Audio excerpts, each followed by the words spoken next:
Welcome to the Marketing Stir podcast by Stirista, probably the most entertaining marketing podcast you're going to put in your ears. I'm Jared Walls, associate producer and Stirista's creative copy manager. The goal of this podcast is to chat with industry leaders to get their take on the current challenges in the market, but also have a little fun along the way. In this episode, Vincent and Ajay talk with John Kunzier, Chief Marketing Officer at Computer Aid. He discusses the larger strategy concerns of marketing above and beyond content, and also delves into the challenges of rebranding an established organization. Ajay figures out how to change his Zoom background, and Vincent professes his love for the New York Giants. Give it a listen.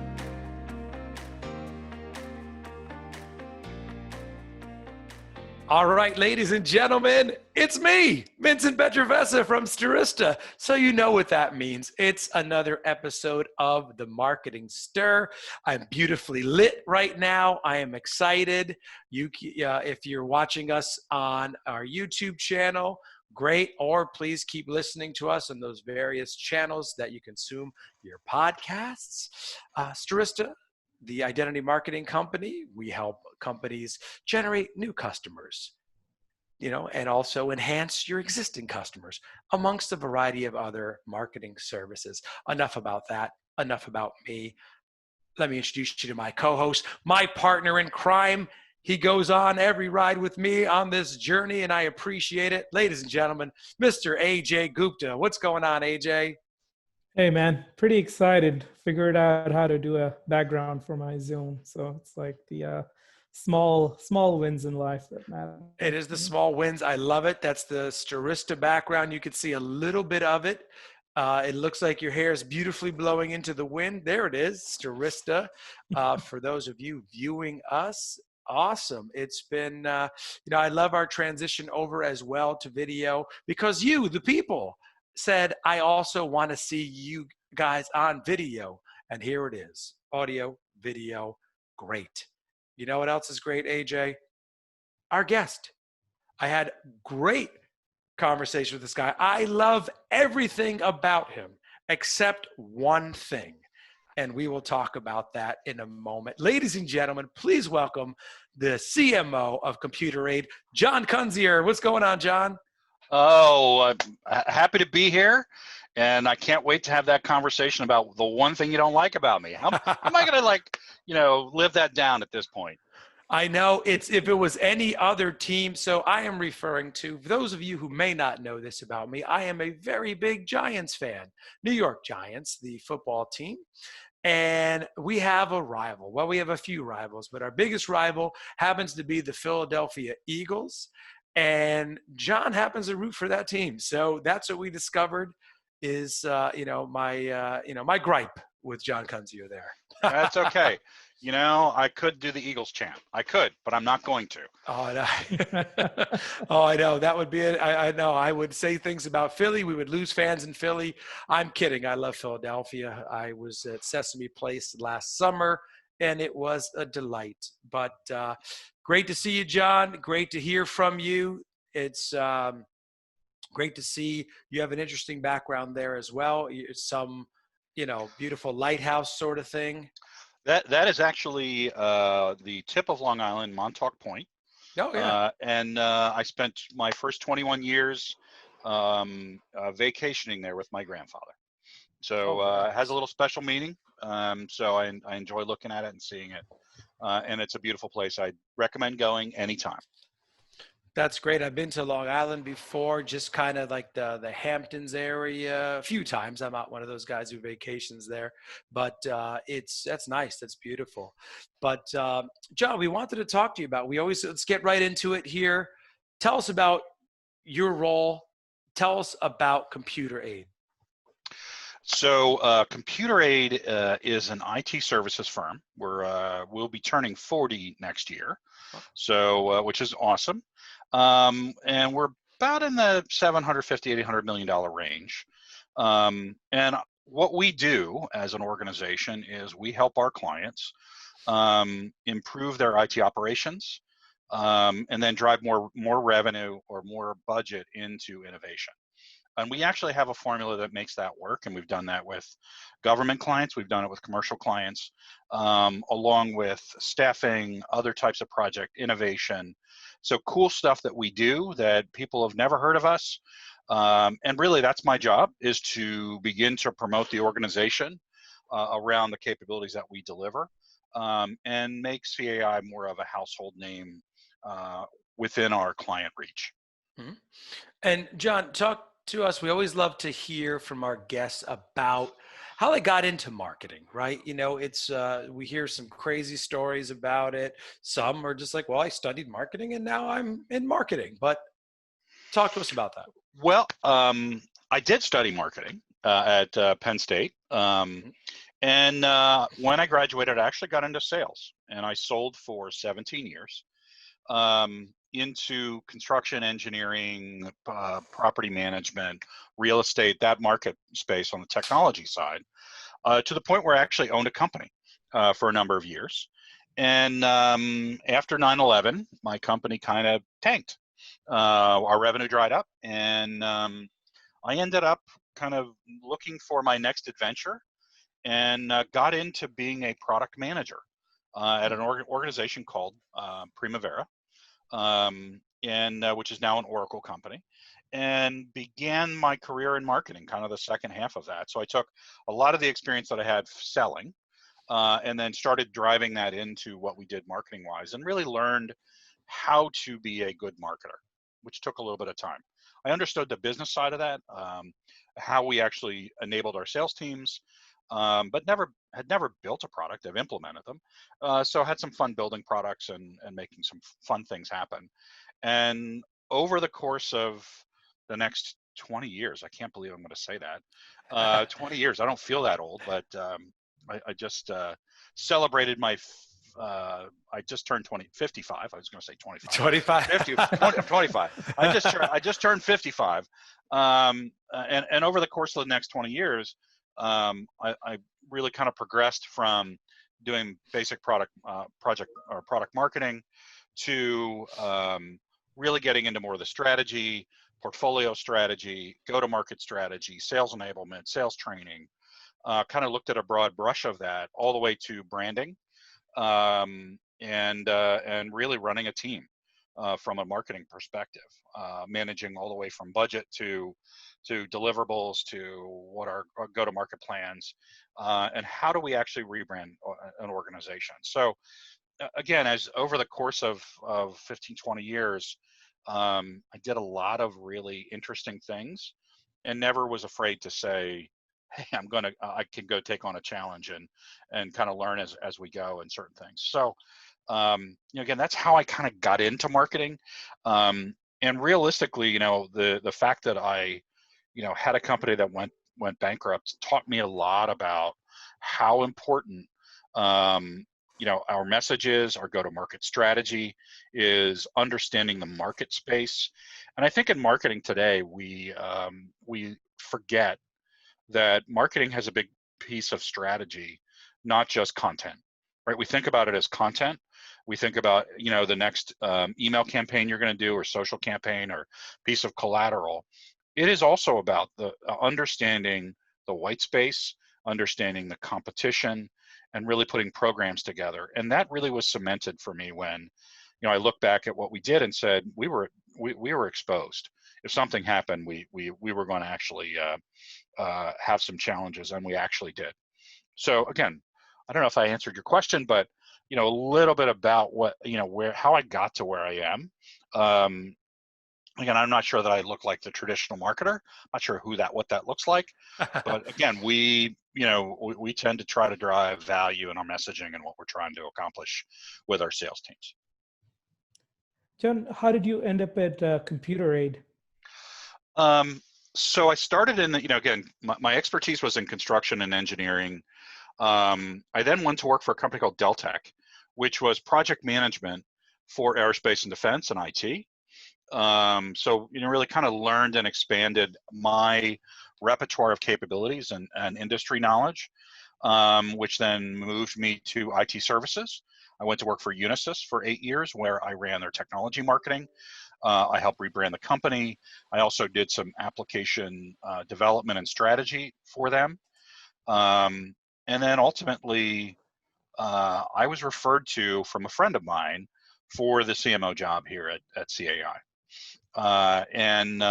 After 8 years, almost 8 years, I've been at CAI for about 14, 15 months now. Gotcha. And what does the marketing department look like for you? What are some of the areas you guys have expertise in?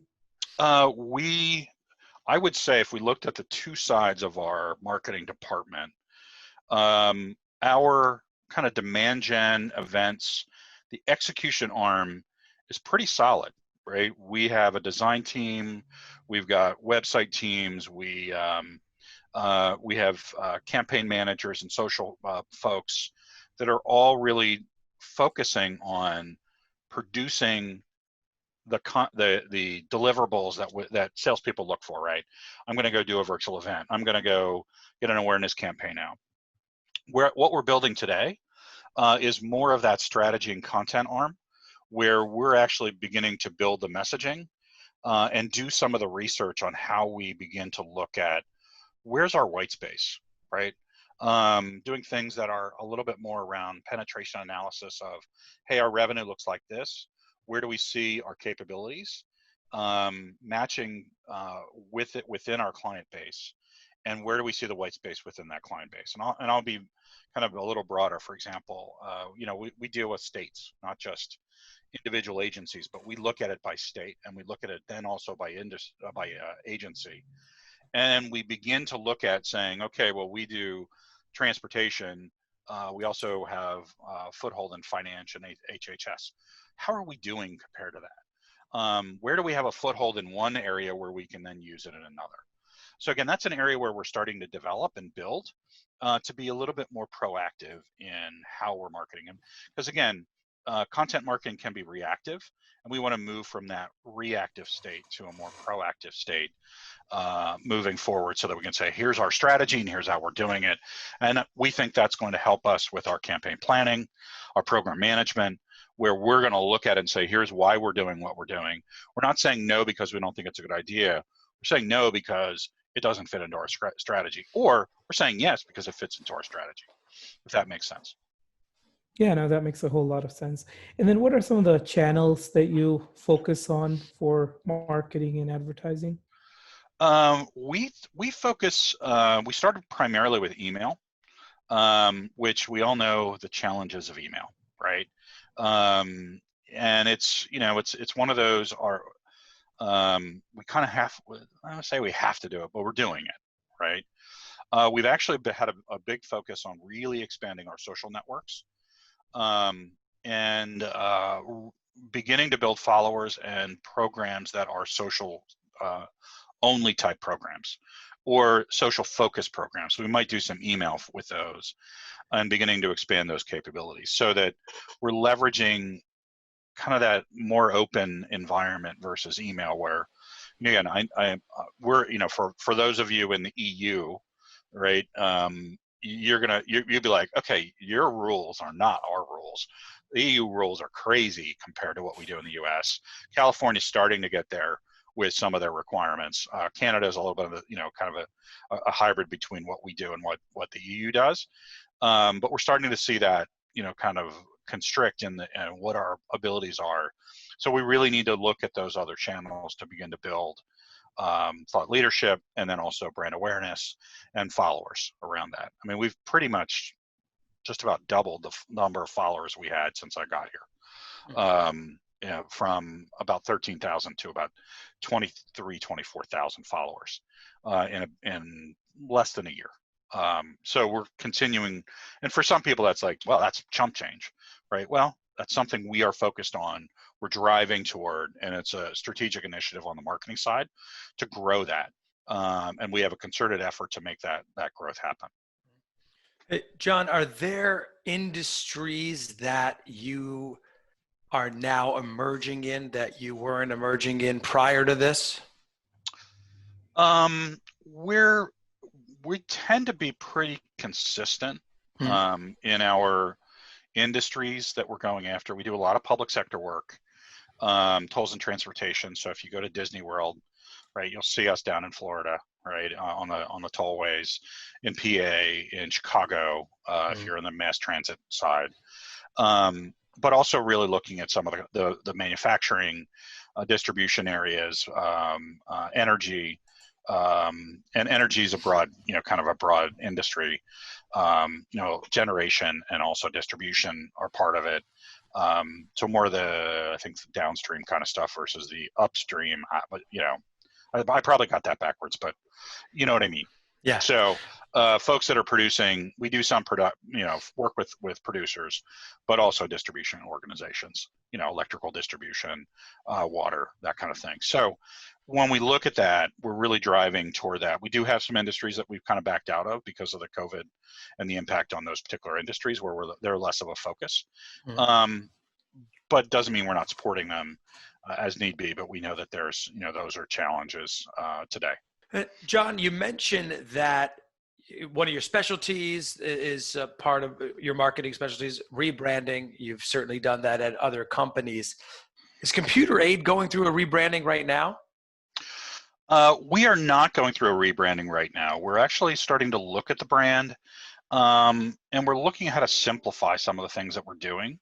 But again, rebranding takes a lot, right? There's a lot of aspects of it where you have to consider some of the core things that you're doing today, and then ultimately where you see that gap.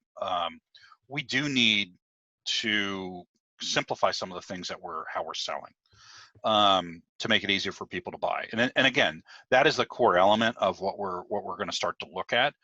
But I think that's more of a 2021 type initiative as we start to look forward.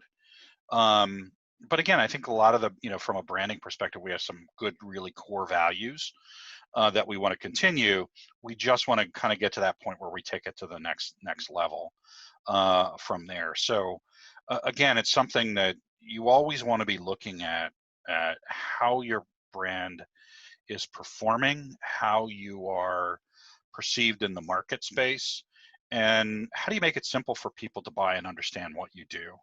And we're still kind of figuring a few of those things out and getting the core foundational elements in place to make some of that stuff happen. So again, I came on board with there's some things that I changed, and there's some things that we kind of kept because they were working, especially around brand. But I think at this point, we're going to start kind of progressing that as more of a leadership team and take it to that next level. Jen, has the pandemic affected your marketing strategies at all? Oh, absolutely. Just like everybody else's. So, we went to all virtual. So we've been doing a lot of virtualized events. And for me, that was not a big change. Personally, because I've done those before. I've been doing those for 15 plus years. When you come from a technology background and a software background, virtual is a core component of what you actually deliver. So doing those types of events were not that much of a challenge for us. The big areas were really creating that digital content, really working on our website, really updating some website content.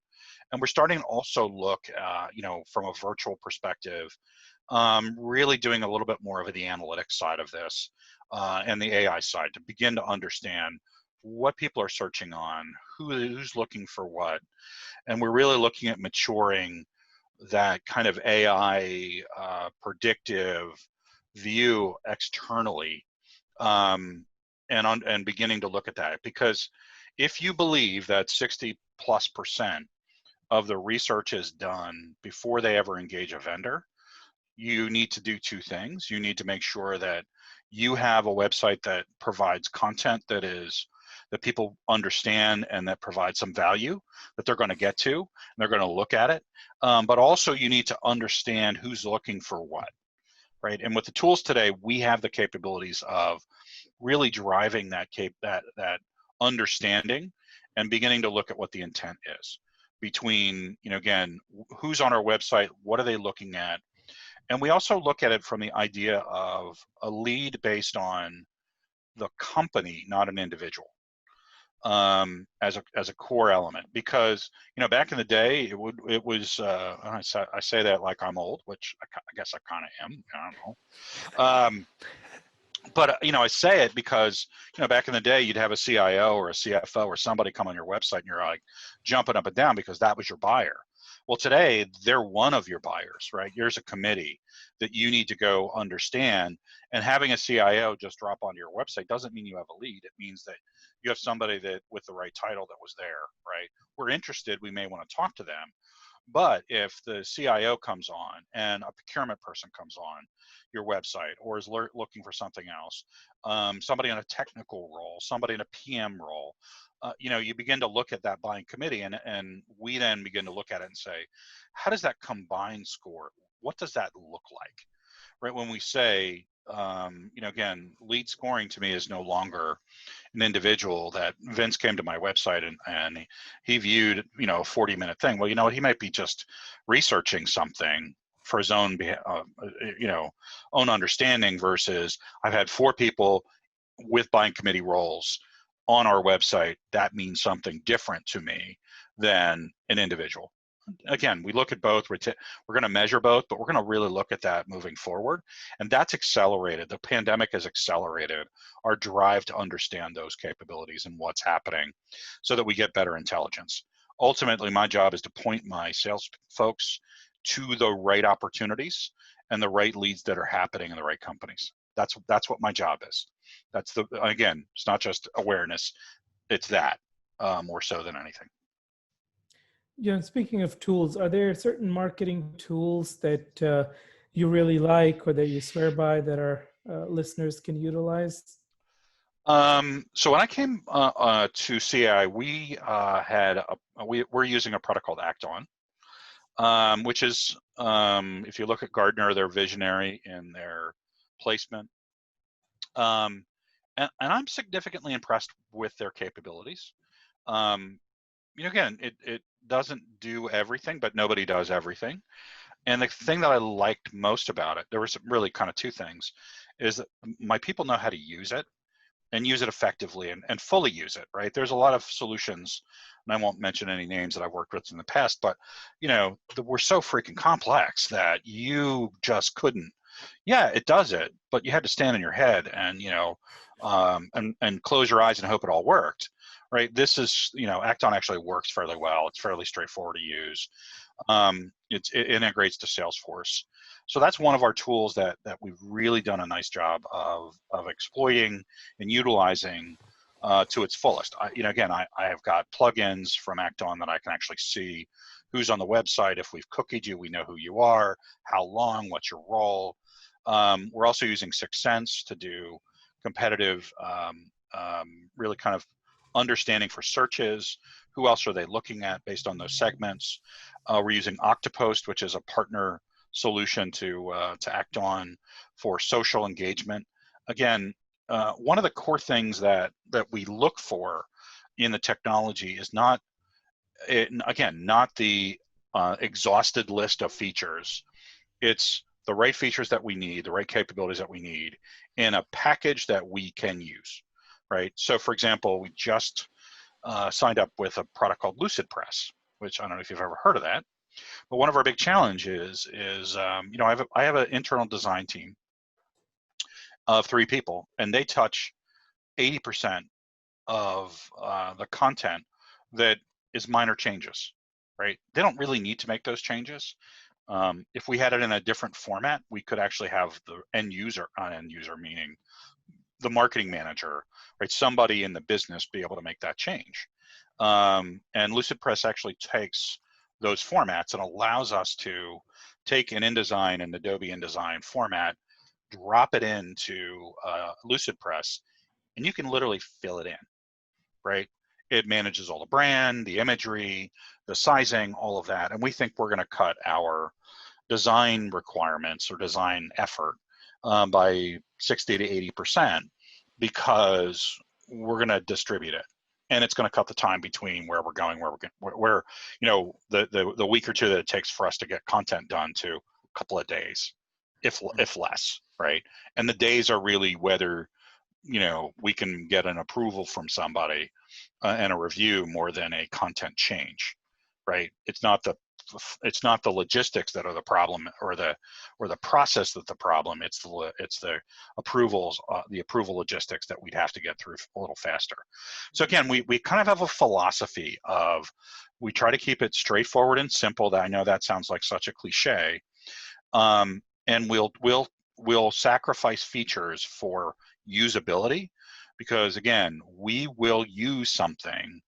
If we use 80% of a tool, and we can use it effectively, versus we're only using 20%, but the rest of it we can't use because it's too hard. That is not a good investment, right? And from a marketing perspective, we don't have, again, I don't know about you guys, but we don't have an excess of people, right?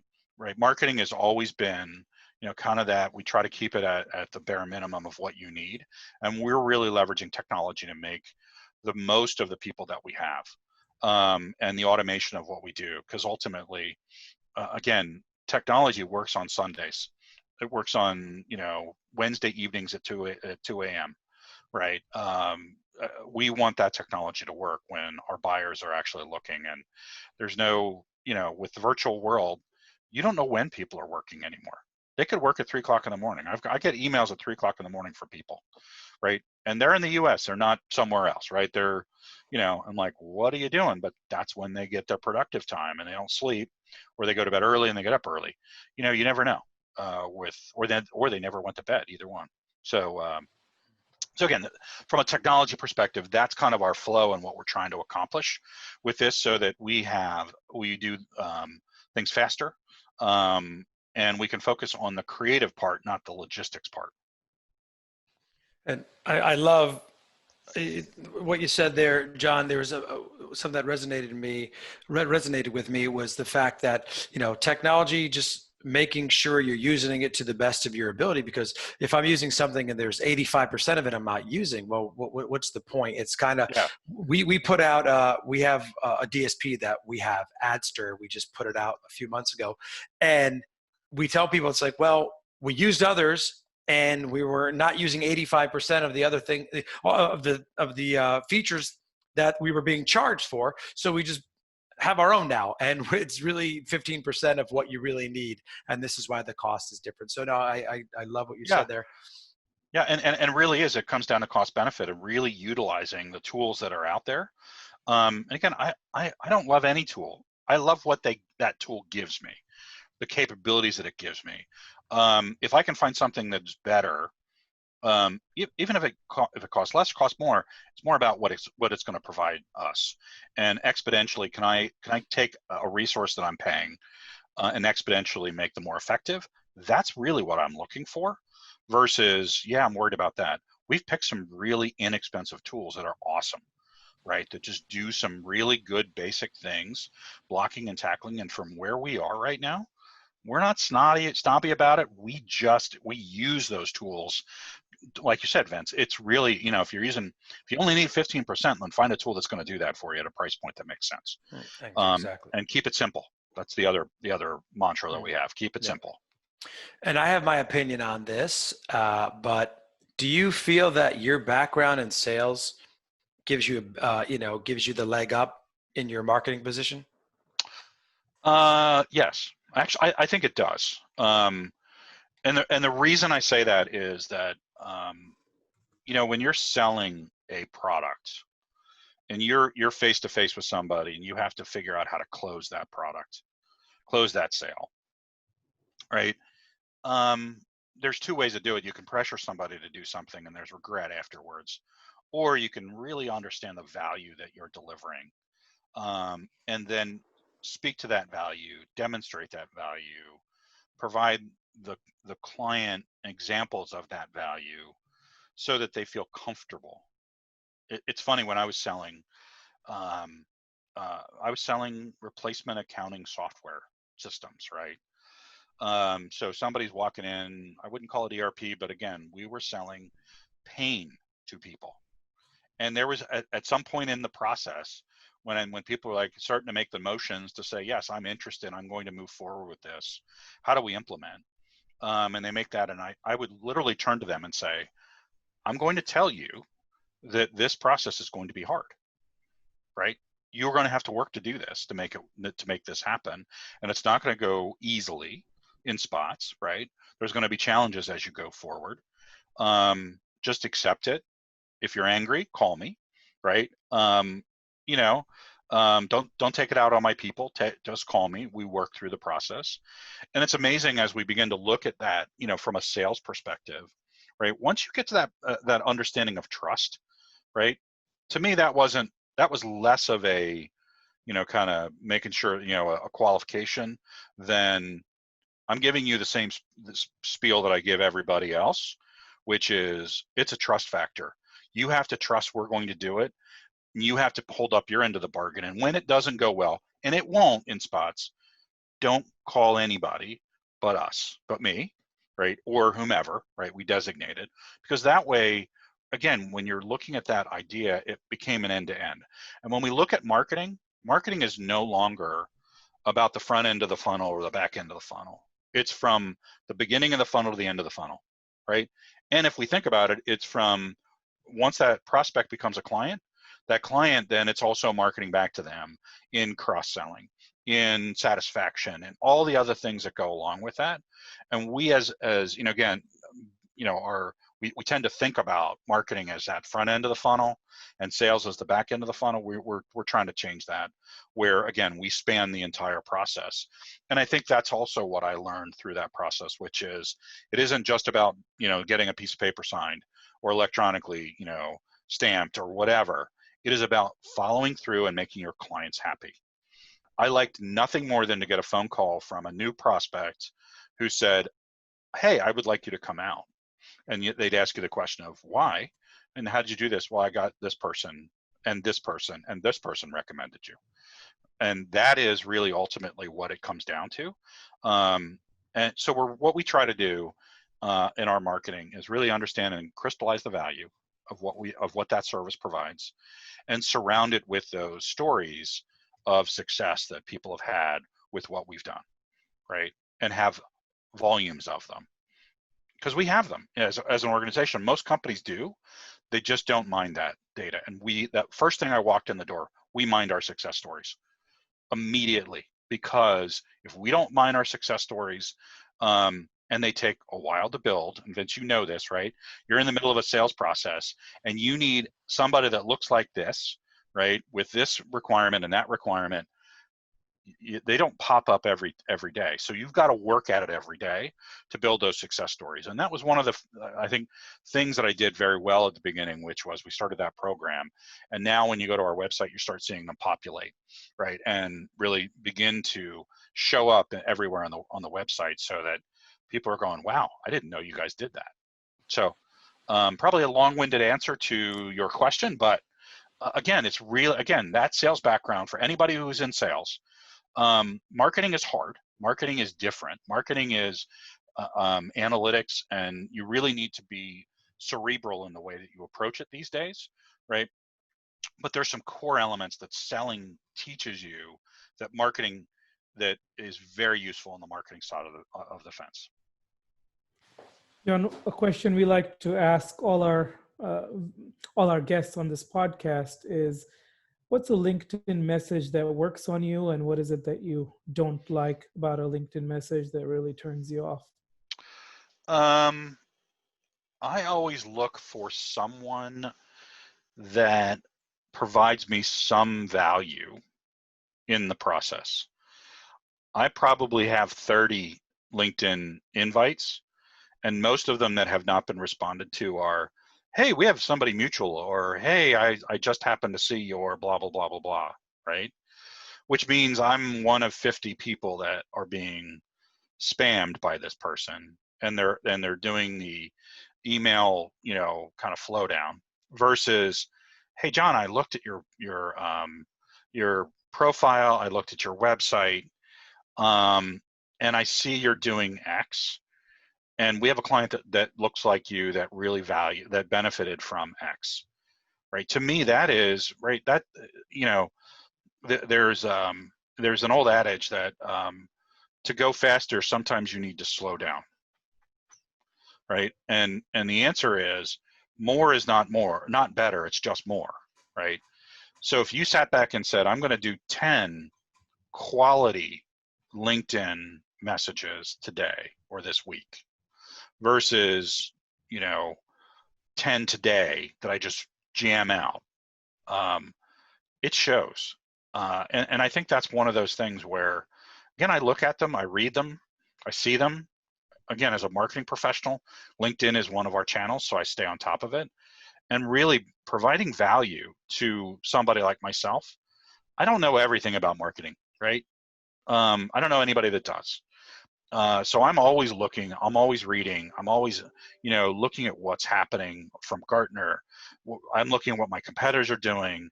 So give me something that I don't have to search for, and I'm in, right? I'll review it. Doesn't mean I'm going to link with you, and it doesn't mean you're going to get a sales opportunity out of it. But again, you have a better shot if you're going to give me something that really gives me something to think about and to consume. And also, John, one of the things we love talking about on the podcast is work with different organizations. AJ does a lot of work with Leukemia Lymphoma Society, myself with the Boys and Girls, Big Brothers, Big Sisters. And I understand you do a lot of work with Autism to Work. I'd love to learn more about that program. Yep. So CAI has an Autism to Work program. And this program actually started as a partnership with the former governor of Delaware. And he came to us. We actually were the largest, and still are the largest, staff augmentation provider or staff provider to the state of Delaware. So, and Jack, what's Jack's last name? It'll come to me. Came to us and said, I'd like to start this program where basically we help folks on the spectrum find gainful employment, good employment with our clients. And really the things that are different about what we do with them within this program is that we work with our clients to find the right positions, right job initiatives, and then we find the right people and train them on business etiquette, how to write an email, how to show up on time, set the process up to get from their house to a job. For many of these staff members, it's the first time that they've had a job or they've worked externally, and they're starting to gain some independence around that. So again, overall, the program itself, we've helped hundreds of people get positions with large Fortune 500, 1,000 companies, and realistically, it is a program that again feels good to help, but it's not a charity, right? These these employees or associates for our clients are there to actually do a job and really get the value of having a job. And it's not just a paycheck. It's about feeling valued and feeling like you're that you found a place that you can actually strive and thrive in. John, any last thoughts as we come to the close of the hour here on anything cool you guys are going to be doing in the next year, or anything you're excited about in marketing world in general? We're going to be doing some kind of advanced insight evaluation for clients. That's an area where we're really going to focus on getting better at understanding insights that are happening in the marketplace before they start to happen, and really getting more predictive in the way that we attack our government sector, and really more aggressive in managing how we process and look for opportunities in that government space, and being a little bit more leveraging, more analytics and AI to make that happen. So those are some things that we're really excited about, because we think those could be game changers. Again, going back to the idea of my job is to provide my sales teams with insight and quality opportunities, leads, basically, to see where they are so that they understand what they should be focusing on, and really look at, again, trying to drive awareness so that when they walk in the door, they know who we are. But also when they walk in the door, we know that we're probably pretty qualified to actually do the work, and doing a lot of that pre-qualification. Are we there yet? Absolutely not. I'm not sure if I know anybody that is, right? And over the last 14, 15 months, I started with a pretty interesting foundation. We reworked it, and now we're starting to look at, okay, we're now at a good spot. We're at a good equilibrium. How do we change the game marketing wise? And that's what we're looking to do next around that. Again, the good news, I got great people. I work for a really cool company that is, all about our purpose and helping people and doing the things that need to be done. And we have the opportunity to really kind of change the game in the way that we go to market from a market and sales perspective. Nice.